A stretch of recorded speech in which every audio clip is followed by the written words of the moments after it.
Okay. There we go. Good Hey, boy. Lindsay, how you doing? Good. How are you doing? I'm doing good. Thank you so much for letting me watch your lesson. It was really fun. I learned some things about math that I definitely did not remember from middle school or high school or college. So that was really good.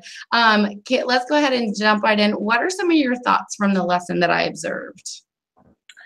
I thought that overall the lesson went pretty well. I pretty much was able to get through everything that I had on the lesson plan. We were behind a little bit from the previous lesson because we had testing and stuff. So I did have to start with some notes that I would have hoped I would have had done the previous day. But thankfully I was able to get through that pretty quickly. So we were able to get to the activities. The only thing that didn't really go as planned was when I tried to do the Plickr questions and the website wouldn't work, of course, because technology is so great all the time. So that wasted some time, I think. But after I was able to look at their assignments that they turned in at the end of class, they pretty much all the students were able to successfully sort the functions and the relations. So overall, I think it went pretty well. Awesome. So what I'm hearing from you is that you did get through most of what you had planned, and you saw some student growth in your area of what your objective was for the day. So that's awesome. And a question I have for you is, how was visual support used to enhance student learning? Well, I guess at the beginning of class, I have my warm-up questions on the board so they can see those, and they also have to copy them down in their notebooks. So that, I guess, is kind of a little bit separate than the lesson itself, but that kind of starts us off. And then throughout the lesson, they were determining if a relation is a function or not. So pretty much everything they were looking at were visuals, like tables, the mapping diagrams, the graphs, and the ordered pairs. So it helped that I had them on the board, and they had the little cards on their desks and the ones they cut out. So I think that was really, the whole thing was more visual than anything for them to be able to determine. Yes. And one thing I saw that I really liked is that you gave them multiple strategies of how to determine. So you gave them the T-chart and how to use that tool to determine if there was multiples or not. But you also gave them that vertical line test. So you were giving them multiple ways of looking at that information to determine if something was a function or not. So I really enjoyed that and thought that was an area of strength for you. And then they practiced multiple times. So they were able to see it many different ways and not just one or two examples. And then, oh yeah, you've mastered it and let's move on. You gave them lots of opportunities to practice. So, which sort of leads into another question I had, how were students engaged through a variety of activities from various resources? Well, I tried to, since the lesson was not as like real world relevant, I guess, as some of the other things we get to learn about was, I tried to give them an opportunity to get out of their seats to help, especially at the middle school age. Their attention span is about like 10 minutes. So tried to give them a chance to be able to move around and use the timer so they know they have to focus on the one problem for a certain amount of time, and then they move on to the next one. Excuse me.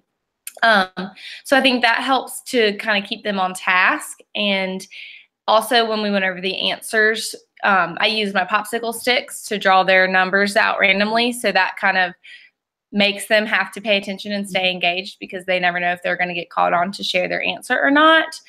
And then in the sorting activity, I do a lot of times let them kind of talk to their neighbors and use their neighbors for help. So I think that helps also, because they can check each other and, you know, aren't doing it totally by themselves. Awesome. Yeah, I love that there was multiple ways for them to practice and look at that information, because it was a very, as we talked about in the pre-conference, a mathy lesson, so which is not always fun. So that was great. How about, what are some strategies for keeping students well-behaved and engaged in learning? Well, I think the first and most important thing is to have the content as interesting and relevant as it can be, and that just automatically will get them engaged. This class especially is my advanced math class, so they, maybe a little bit more than my other classes, really care about making good grades and, you know, want to do well. So that kind of in itself takes care of some of the behavior. Mhm. I did have the students that were messing with the Rubik's Cube in the middle of the lesson. I don't know if you noticed that or not. I did end up taking that. He did it really fast though. I was really impressed by how quickly he got it up, like from mixed up to perfect. I was impressed. Well, and sometimes depending on what we're doing, you know, certain students have those things they like to fidget with and mess with. And it just depends on if I could think they're paying attention or not. But because he and the girl next to him were doing that, I was like, okay, this is going a little bit too far. So we have consequences that can be given. I didn't give any out that class period particularly, but that we have, you know, lunch detention and after school detention that can be given out if the behaviors keep going and they don't, you know, correct themselves. Right. Yeah. Well, and they were not like a crazy outlandish group, and they're middle schoolers. And, you know, so like it really was not a big concern. But another question I had just from some things I observed, how are students encouraged to learn from mistakes? What are some strategies you use for that?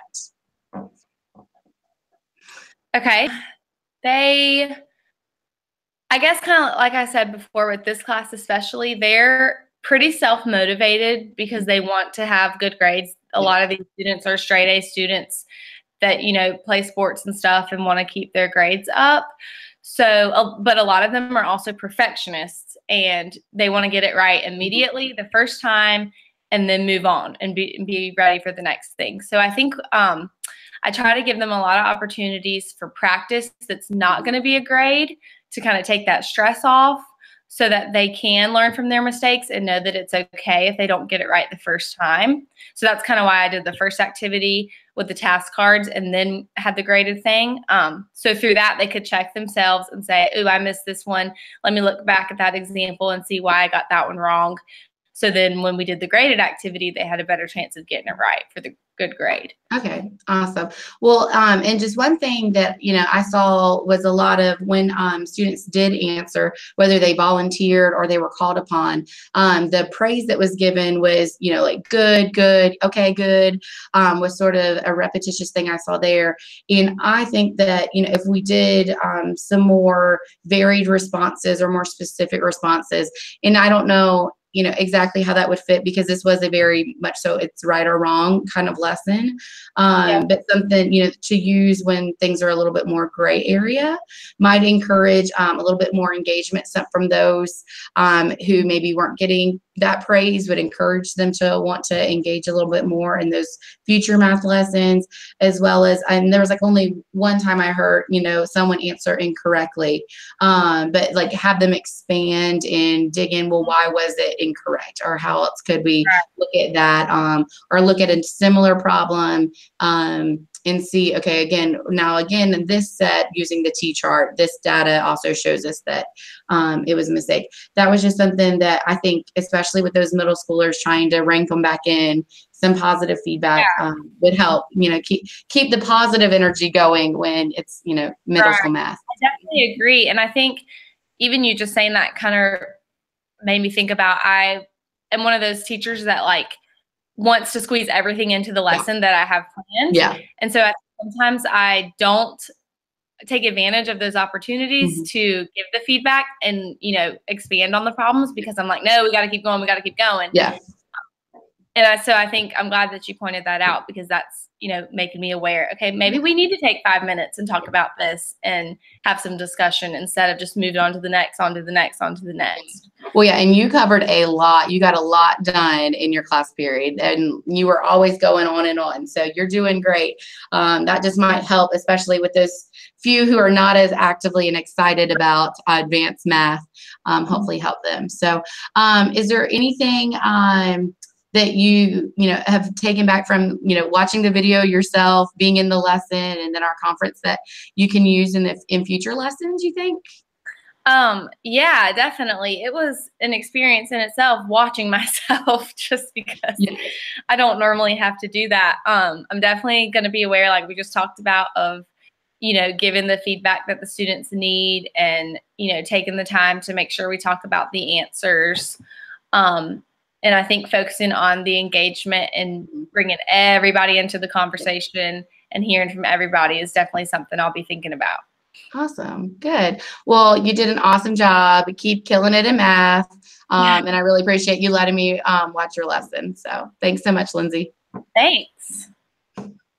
Okay. You ready? Yes. You don't forget to clarify more because I didn't clarify as much as I should have. Okay. I like All that. right. Hey, Maria, how are you doing? In jumbo font here for you. Yeah. I'm doing good. How are you, Lindsay? I'm good. I really appreciated you letting me observe your lesson the other day. It was very eye-opening to see a self-contained classroom when I don't really get to experience that very often. So what were your thoughts? Oops, sorry. Or how did you feel about the lesson that I was able to observe overall? I think it had lots of excitement considering we had a fire drill and lunch and, anything and everything that we could throw in there. But overall, it went well. I was glad that at the end of the lesson, my students had grown in their vocabulary comprehension from how they have been doing for the last however many weeks we've been in school. So making progress on that comprehension from us reading the story and understanding it.